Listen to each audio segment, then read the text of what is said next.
one. Miss any part of the show? Every moment of every show is available in podcast form by searching Hans and Scotty on your favorite podcasting platform or online at KSLSports.com. This is Hans Olsen and Scotty G on 97.5, the KSL Sports Zone.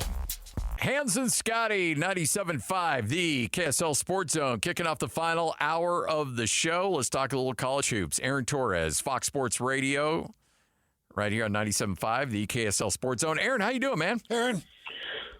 I'm doing well, fellas. How are we doing today? Good. None of us are doing as well as BYU is right now in basketball. They've got it cruising down there. What jumped out at you when you've seen this team live and up close in person? Yeah, I really thought even when they were struggling, I didn't think they were as far off as, admittedly, maybe even the fan base thought. Obviously, only following it from a distance, but I think early on, there was so much excitement over the course of the offseason. I think that I maybe had played a small role in it because I was kind of seeing from a distance what they were doing and the excitement around that team. But, I think we can go back in hindsight and say, okay, you lose your I guess it was your road opener in league play to Houston. Well, that's forgivable. A home loss to Texas Tech doesn't look nearly as bad. And then 4-point loss to TCU, 1-point loss to Utah. All of a sudden, that's not great and that's not acceptable and that's not what the standard was expected to be, but you weren't that far off. It wasn't a 20-point loss to TCU or anything like that. Texas Tech is clearly a very good team, and Utah, we know, a rivalry game, and Utah, whatever, I know we'll get into in a minute. So I always thought that they probably weren't as far off, but I think what's obvious is pretty much what everybody else knows is, really seem to lean on the veterans, seem to lean on the guys that not only were in the program, but a guy like Mawit Mag, who, has played a lot of high leverage college basketball, Cabe Akeda, et cetera. So I think it's just relying on the vets, believing in who you are, and then just operating, just an insane level with Richie Saunders playing like an all Big 12 guy, Dallin Hall playing well, et cetera. So, basically when I was in Provo a few weeks ago, I think to me it was more confirmation bias than anything. But I will also acknowledge, did I think they were going to then go to Iowa State, go to Arizona, get all these wins? I didn't. But they are the hottest team in college hoops right now. We're certainly in the short conversation. And it's been fun to watch both in person and then also from a distance after I visited Provo a few weeks ago. Well, from your perspective, just talk about this 7-game win streak because 4 of the 7 are on the road: West Virginia, Arizona, Arizona State, Iowa State, and then 3 of them at home: Kansas State, Kansas, and West Virginia. Just talk about the significance of this 7-game win streak because Scotty and I were trying to put it in terms. Finishing the season like this with these 7 wins is how big, especially for when you're talking about seeding for the conference tournament, seeding for the NCAA tournament, and then your top 25 rankings. Yeah, I think a few variables there is one, it's crazy because it wasn't that long ago that we were talking about them as a bubble team. Now, I always thought that they were going to eventually play themselves off of it, but you got to do it. And then I think to win the games that they have, certainly it just makes a statement nationally. But there's also, the natural byproducts of that. You're now off the bubble. Are you an 8 seed? Are you a 7 seed at this point? Do you have to, win a game at the Big 12 tournament? I don't know all that. But the more listen, you guys know this. We all know it is the better seed you get in an NCAA tournament, statistically, the better chances you have of advancing because you're just playing in theory, a inferior opponent. The better seed you get, the worse the opponent is. So there's still work to be done, but I think getting that double bye into the quarters, which I believe became official last night, it means that it's less likely you take a bad loss once you get to Kansas City. It gives you puts you in good position where you're probably going to be playing somebody pretty good in that opening game, and it just allows you to really, I think, 2 things is just avoid bad losses that could hurt your seeding. And then really at that point, you're only getting good wins that would help your seeding as well in Kansas City. So I think Seth Davis, a couple other people have mentioned this as well. I want to get your thoughts. I have a sneaking suspicion I know where you stand on this. But when and again, I know March and NCAA tournaments, it's about matchups, it's about seeding. I know there's a lot into it. But just from a talent-wise standpoint, if it lines up well for BYU, could you see this as a Final Four team? Yeah, I mean, to me, listen, if you can win 7 straight in the Big 12, if you can, beat teams that you would be playing in a Sweet 16, Elite 8. I mean, Iowa State is a team that could very easily be in a Sweet 16. I still like Arizona, even though I know they're struggling. There's no reason you can't now, and I would kind of defer to you guys is, I don't know how much BYU fans like people talking about it because I know it hasn't happened. And until it happens, you don't want to put the cart before the horse. But yeah, no, I mean, I think the talent is there. And I go back to, again, a profile of the kind of team that has success in March is you have NBA level players in certain spots, but you also have veterans. And again, I know it's a conversation that has been had in Utah, but I don't know about if it's been talked about enough on the national level as we talk about, these crazy coaching moves and, bringing in 7-8 new players. BYU is really the only team that, of that group that had a coaching change last year that has guys that were in the program that played in the NCAA tournament. And so I just think a Richie Saunders, a Dallin Hall, all those guys, they're not going to be intimidated by the moment. And that's just something that I'm not saying that it means that Louisville or Kentucky or Arkansas, if they make it, that means that those teams are going to lose or that means that it guarantees a BYU win.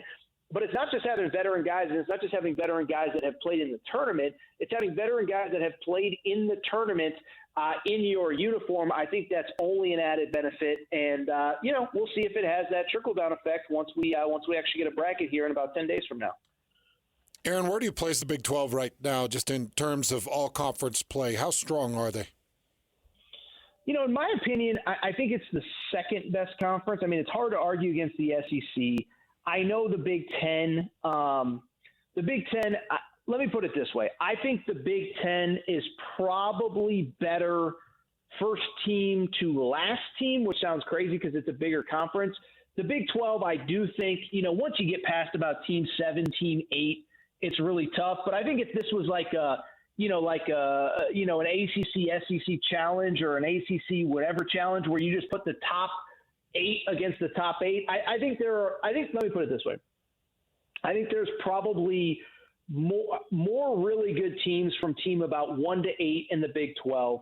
But I think if you went 1 to 16, the Big 10 would probably have an advantage. We know, I'm not trying to be rude, but there's some dead weight at the bottom of this conference with Colorado, with Arizona State. I know Utah's going through their own thing right now with the coaching change, et cetera. So that's how I would kind of frame it, is that, in my opinion, 1 through 8, I would give actually a pretty sizable advantage to the Big 12. And then I think once you get past that, I think there are some spots on the schedule in the Big 12 where it's a little bit more manageable than maybe the Big 10. What do you think of the news on Alex Jensen coming and taking over the Utes? I'm going to actually bounce it back to you guys. I mean, I know his background. I know his history. Let me ask you, I understand that sports are kind of a copycat situation. I mean, is this in direct response to Kevin Young? I know he played it at Utah, but is this in direct response to, well, Kevin Young came from the NBA and it worked, but Kevin Young came from the NBA. There was an infrastructure in place. He hired a great staff with guys that had been in the college game. I guess I would ask you guys, Alex Jensen, I mean, you guys know much more about him than I do. I mean, does he come in understanding what the college game is? Does he come in understanding the kind of staff that he has to put together? And does he come in, frankly, with the financial backing that I know BYU had? And I know that, we're talking about a billionaire owner of the Jazz, so maybe it's a little bit different. But, these are the things that matter in these kind of hires. And I just wonder, did you do this because your rival did this, or did you do it because you believe this is the best move?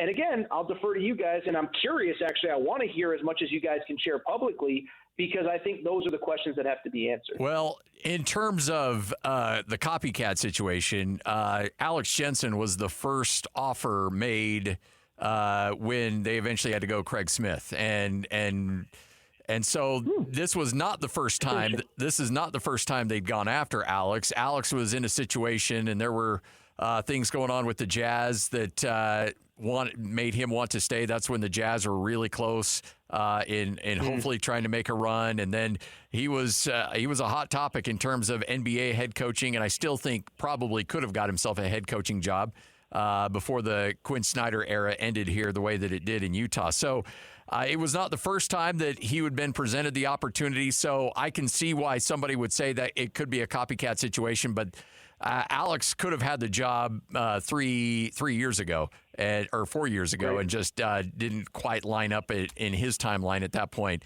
And then in terms of resources, that's $1 million question. And we've had people close to the program that have told us today that they're ready to increase their NIL fund about 3 or 4 times to where it was with Craig Smith. And if I'm Craig, I'm like, well, why not give me that and let me come back as a head coach? But I think Didn't I just beat Kansas the week before I was let go? Yeah, exactly. Did that game not happen? Yeah. So yes, I do think that Alex is the smart enough guy realizing, like, look, I can take this job and I can cash your checks, but ultimately you're going to fire me in 2 or 3 years if you're not ready to invest at the NIL level. And Utah's assured him that apparently that they are willing to do that. Well, first of all, thank you guys for that insight, because I was not aware that he had been actually offered the job, previously. And I think that does, line up a little bit with Kevin Young, who I know that the BYU people liked. I don't know if he was ever offered the job, but I know that they were aware of him and liked him and whatever. So I think that's really interesting. And I think, as long as you have an understanding of what you need and that everybody's going in the same direction. And I do think this is the world that we're going towards. I don't think it has to be a quote unquote NBA guy. As a matter of fact, I think there can be some real detriments to it, but I do think it should be somebody younger. It should be somebody where there's alignment, and it should be somebody that kind of gets, hey, this is the world that we live in now. Listen, none of us love, annual free agency with the transfer portal, and maybe even biannual free agency, because the portal kind of opens sometimes twice in a calendar year. I think we all like NIL, but we think there should be some sort of regulation as far as certain things. And so I just think as long as whoever's coming in understands that and isn't going to try to fight it. I was just doing my own show and I was talking about Miami hiring Duke's lead assistant. And I kind of just said, like, the days of hiring the 60-year-old guy that's going to fight it and, I don't like this and I don't like transfers and this guy entered the portal and I wasn't expecting, like, that's just the world that we live in. And so I think going young and having a guy that understands that is what's important. And so as long as he understands that, and as long as the people that are going to be supporting him in some way, shape, or form understand that this is the world that we're in, I say give it a go and see where it goes from here. You headed out to this Big 12 tournament? I am not headed to the Big 12 tournament. I traditionally have gone – I've actually been in Vegas the last couple of years for the Pac-12. With the Pac-12 obviously no longer being a thing, I just decided to stay home. There was some thoughts of going to Nashville for the SEC. I've been to the Big East many times. So, Casey, I've been to Kansas City, but the arena's beautiful and all that. But I am not headed to the Big 12 tournament. But anybody who is, you're going to get a great show. It's going to be a great event. Are you guys headed to the Big 12 tournament? I am not. I do the games I do the play-by-play for Utah State. So I've got the Aggies in the Mountain West down in Vegas next week, and I want to get your thoughts there. They've been cruising along quite nicely until last week, where they took it on the chin a couple times. What are your thoughts on the Aggies in terms of seeding and the national thoughts on and the national perspective on them? Yeah, I mean, all I would say is, one, obviously with the turnover on the coaching staff year over year, I'm just so impressed by the continuity within that program. And, maybe I'm in the minority, maybe I shouldn't be in the minority on this, but I think when you're talking about 3 losses and then being at New Mexico, at Boise State, at Colorado State, I know that Colorado State maybe isn't quote unquote an NCAA tournament caliber team, but we kind of know what Nico Medved is, what he's about, and what he's capable of. And so I don't view them as bad losses. I know maybe the net rankings or whatever would say that Colorado State isn't a great loss, but I don't necessarily see it in that manner. And then just overall with the team, listen, I think that, when you have a guy, we've talked about, veterans from the BYU perspective. I mean, Ian Martinez, I almost called him Ian Martin. I used to work with Ian Martin, but Ian Martinez Dude's played a lot of college basketball, man, and he's seen it all, he's done it all. There's limitations to the game, specifically the 3-point shooting, but I think that when I look at having a guy like that, either a fifth or sixth year guy, I forget, but he's played in a lot of big games. He's played at the high major level. And that's a dude that can carry you. And then you have nice pieces around him. I actually really like the team. Now, as you guys said, NCAA tournament, it's a matchup thing and things can change really quick. But every time I've seen Utah State this year, I actually do like them a lot. And I like how they would match up potentially in an NCAA tournament. Well, we certainly appreciate your time. Thanks for hanging out with us, and look forward to catching up with you again down the line. My pleasure. Anytime. And I'll tell you, man, it's an exciting time for all three of those schools. And I love the carousel stuff, and you never want to see anybody lose their job, but I love the carousel stuff and the portal stuff. It's, some of my favorite stuff to cover over the course of a year. So I'll tell you, I'm excited to see what BYU can do this next month. Same with Utah State, but I'm also excited to see what Alex Jensen does and kind of what it means big picture for not only the program, but the league itself. I don't know if I have half a second. I'll say this. I was in BYU for the Kansas game, and I saw Utah was playing Kansas State the night before on that Monday, and I almost drove down for that game. So I'm excited to see just what the Utah situation, how that plays out. And I look forward to joining you guys in the future. Thank you for having me. Well, let's have you hit for the cycle. We'll get you to a Utah State, Utah, BYU games in a weekend, man. We'll really make your time count. You guys call Brett Yormark and Gloria Navarez, and you make sure the schedule aligns, and I'll be back. If we can get 3 home games in 4 days or whatever, I'll make the trip. I don't easy flight for me. I live in Los Angeles. So it was about an hour and a half flight. So you guys, like I said, you get Brett Yormark on the phone. You start working on that 25-26 schedule, and I'll make it happen. All right. Done and done, man. Appreciate it. Thanks. Thank you, guys. Aaron Torres, Fox Sports Radio, right here on 97.5, the KSL Sports Zone. Riding high on the Cougars, high on Utah State, and likes the Alex Jensen hire. So there we go. Yeah, the national narrative out there has been interesting. When he brought it up, you saw Pat Forty's tweet. I did not. Oh, Pat Forty tweeted and said, "This is just a reflection of what BYU did." Oh, yeah, no. You haven't seen that? I have not. But, no, I mean, remember that it was Alex's job when Craig Smith got it. Well, where did they get Larry from? Wasn't Larry out of the NBA? No, Larry was at Montana. Oh, was he? Yeah. I wonder if he left it up. Oh, yeah, right here. It's he retweeted Pete Thamel because Pete reported Dallas Mavericks assistant Alex Jensen taking the job.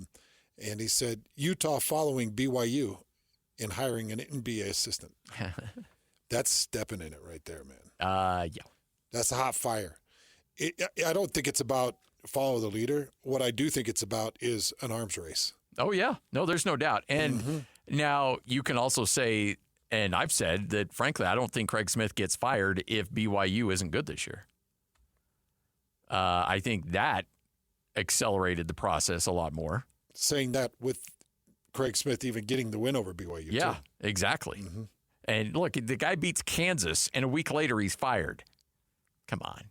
That doesn't happen if BYU isn't just scorching hot. I don't feel that, no. Yeah. And so I think there's a lot of things that played into it. I do wonder a little bit if a bug got into Harlan's ear that Alex Jensen would take that job, and it was all over for Harlan at that point. It didn't matter. Yeah.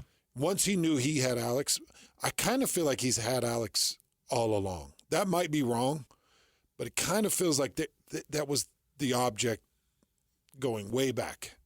Well, I mean, there's the old adage, you don't fire somebody unless you know who you're going to hire, or have a good idea who you're going to hire. So, and by all accounts, I don't know if they interviewed anybody else.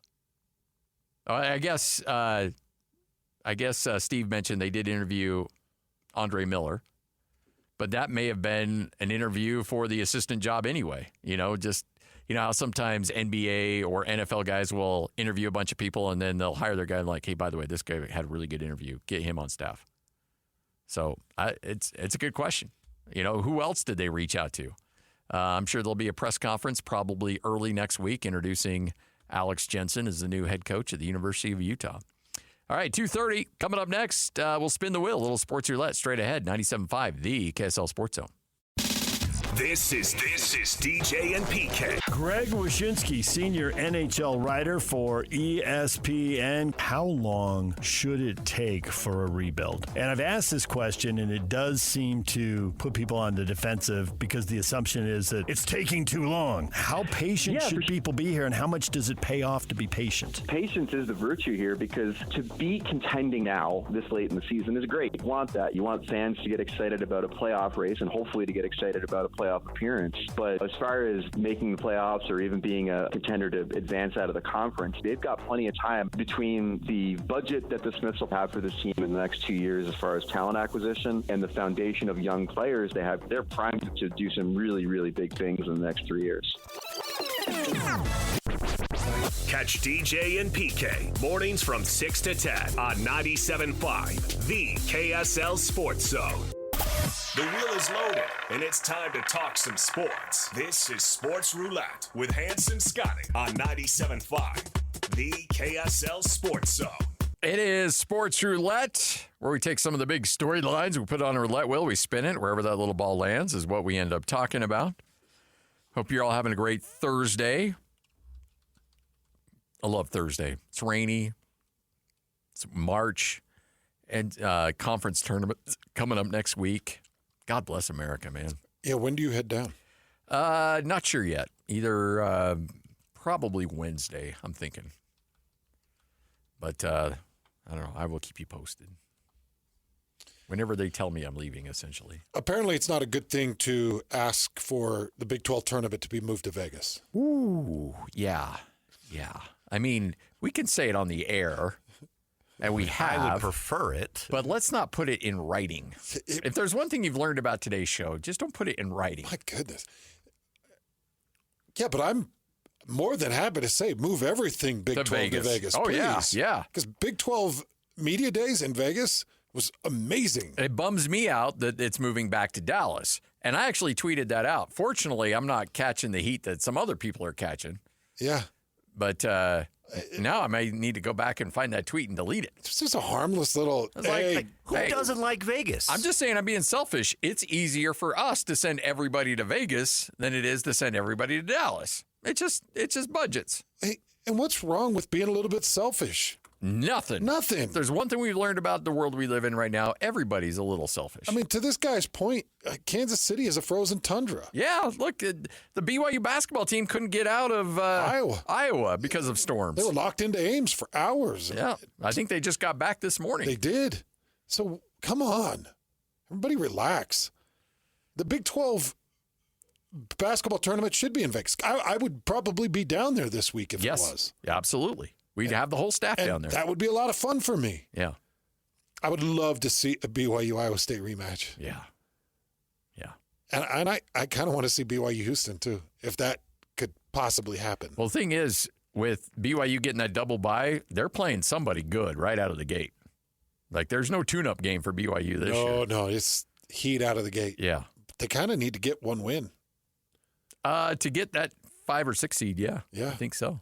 You need to get one. It would just be a nice cherry on top. Like, hey, everybody, your little 8 seed projections were cute, Leonardi. Leonardi. Jeez. Cute predictions, Leonardi.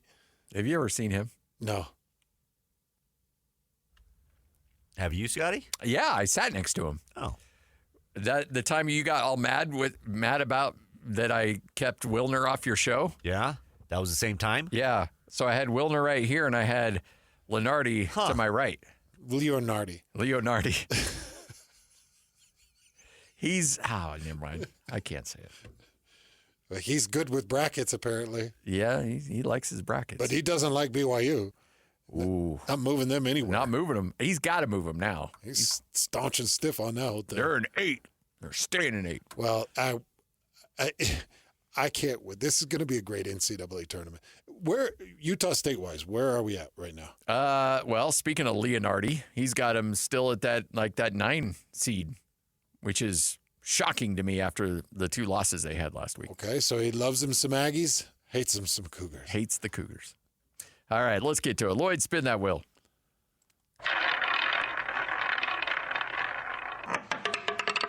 I'm sorry. Please let me come home. Fred Couples went on a radio show. In fact, he went on our guy Ian, his station up in KJR in Seattle, and said, I talk to Brooks Koepka all the time. I love Brooks Koepka. And I'll just say this. He wants to come back. I believe he wants to come back and play the tour and leave the live behind him. Oh, okay. So he just cashed the $100 million check and then's like, okay, now I want to come back. That's having your cake and eat it too, Brooksy. No bueno. $238 million. Is that what it was? That's some of the numbers I've seen. So that's so much money. Koepka has captured 5 major titles, including back-to-back U.S. Open victories in 17 and 18. He's got 3 PGA championships. And but his contract with LIV does expire this year. Ooh. So if you're the PGA Tour, so maybe LIV's like, yeah, you're done. If you're the PGA Tour, why would they be done? You just say, yeah, come on back, all's forgiven. Oh, for sure. You have to, right? Yeah, you don't even blink. Yeah. I mean, the guy, it's still Brooks freaking Koepka. Yeah, it's a great storyline. He's still hot. And you can spin it and just be like, hey, yeah, it's our guy. He's a draw. We stole him away from LIV. If there's anything in the tour left that's a draw, it might be a little bit of Koepka and some of the grudges that he holds and that others hold against him. So, yeah, you're the PGA Tour. You're like, welcome home, son. The prodigal son. We'll kill the fatted calf. Yes. Meanwhile, Rory was like, I was the good son. I never left. And Lowry's like, don't kill me. I'm not the fatted calf. He just made a beef Lowry. Eat more beefs, Lowry, dude. I love him. Lowry's my guy. I was the good son. I'm not the fatted calf. Oh, shoot. I refuse to be the fatted calf. Get up there on that spigot. Brooks is back. Yeah, you bring him back. Yeah, you do. He is an enigma. You know? Yeah. There's so much about him that's a little mythical that you bring him back. And then if he fails, you're like, aha, you suck. You always did. That's why you went and took the money. And if he's amazing, you pin a rose on his jacket. By the way, we are about a month away from the Masters. Oh, we are, aren't we? About a month away. Holy smokes. Yeah, it's coming quick. Wow. About a month away, boys. By the way, Fred Couples was talking about, he threw John Rahm under the bus for going to LIV because he got $400 million to go to LIV. And he said, 400? Yeah. You can't throw him under the bus. You just got to be like, yeah, all right, John. He goes, Fred Couple goes, 100 million doesn't do it. 200 million doesn't do it. 300 million doesn't do it. But for 400 million, oh, hey, the LIV's a great product. It's a great show. I'm excited to be a part of it. He goes, my ass. He said, tell me the next guy, whether it's Tony Finau or whoever, tell that person to go for free. I love this tour. I love this product. I don't like the PGA Tour. Nobody's going to do that. No. Yeah. No, because it's a garbage product. Nobody can see it. Exactly. It doesn't have historical reference. Oh, there's only one reason. Well, 400 million reasons why guys are going to that tour. Yeah. All right. If you blocked every LIV member, and I know you can't to a certain degree because of who controls majors in some of these instances, but if you blocked at 100%, you say you are not welcome to any one of the 4 majors. If you sign a contract with LIV, you're not welcome. Would that deter anybody? 400 million, I'd be just fine not playing in a major ever again. Sorry. I don't need a major. You know what? I'll make my own jacket.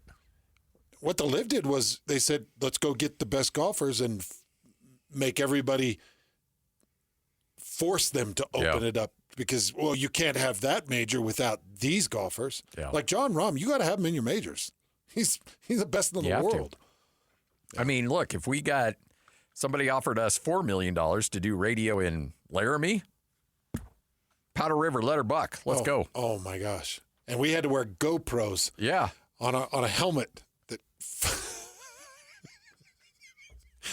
I'm putting a GoPro on my helmet. Whatever and your studio was built right into the Flying J. Yeah. Whatever you need. Heck yeah. Hey, studio was in the Flying great J. chicken tenders at Flying J. Oh, Little slice of pizza. Let's go. we are forced to eat Waffle House waffles and speak highly. Sign me up. I could for the first like 3 weeks. And then you'd feel that brick and you'd be like, oh man, can we mix it up? You a had bit? to eat. No. You had to eat a waffle every day during the show. Syrup waffles only. And you're like, oh. Can I at least get maybe some scrambled eggs? No. Waffle and syrup. Extra syrup now that you're complaining. Gonna need that wide lens on the GoPro. These are getting bad. The camera adds 15 pounds. Well, how many cameras are on me? Face is starting to look like a Waffle House waffle. All right. Lloyd, spit it.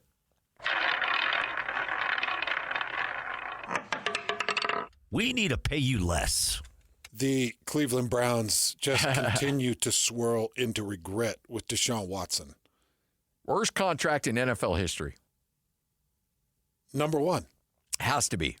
Yeah, number one. Broncos and Russell Wilson might be too, but Deshaun's always going to hold on to that number one spot. Yeah, Russell Wilson's Broncos contract isn't even in the top million. I could see what the Broncos were trying to do. Like, even then, it was like, yeah, he's still Russell Wilson. Deshaun Watson, like him and this kicker from Baltimore, they need to just go find an island that's private and away and just go be there. Like forever. Yes. They're not good people. No. So the Cleveland Browns have restructured Deshaun Watson's contract, clearing $36 million in salary cap space. That's going to make Cleveland cap complaint ahead of the new league year. So compliant ahead of the new year. So they went to Deshaun and they're like, Deshaun, what do you think? Deshaun's probably like, I'm not doing anything for you. They're like, okay, well, then we're going to have to do it this way. But they found a way to make it compliant, $36 million off the cap. I don't know how they did it. Restructure, move some to a signing bonus. There's a lot of things. There's a lot of different ways you can massage that contract. So Watson is 29 years old. He's got 2 years remaining on that 5-year deal that was fully guaranteed at $230 million. In March of 2022, he was owed $46 million in each of the next 2 seasons. You know, you make me want to be a better person, Scotty, honestly. Sometimes you're too quick and too witty for your own good, bud. Oh, I'm sorry. All right. Hands and Scotty. We can't even hide the smiles. I know, right? We'll come back, wrap this bad boy up next. 97.5, the KSL Sports Zone. This is Jake Scott and Ben Anderson.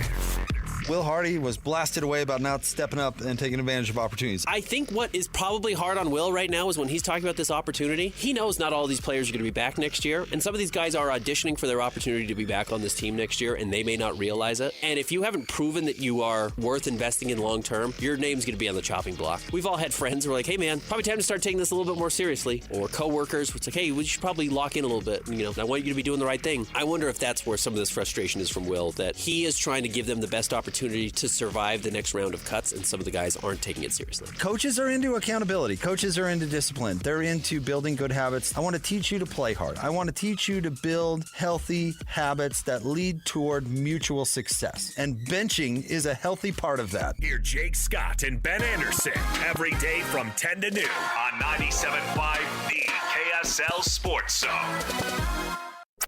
You're locked on to Hans Olsen and Scotty Chin. That's right. Yeah! On 97.5, the KSL Sports Zone. Hans and Scotty, 97.5, the KSL Sports Zone.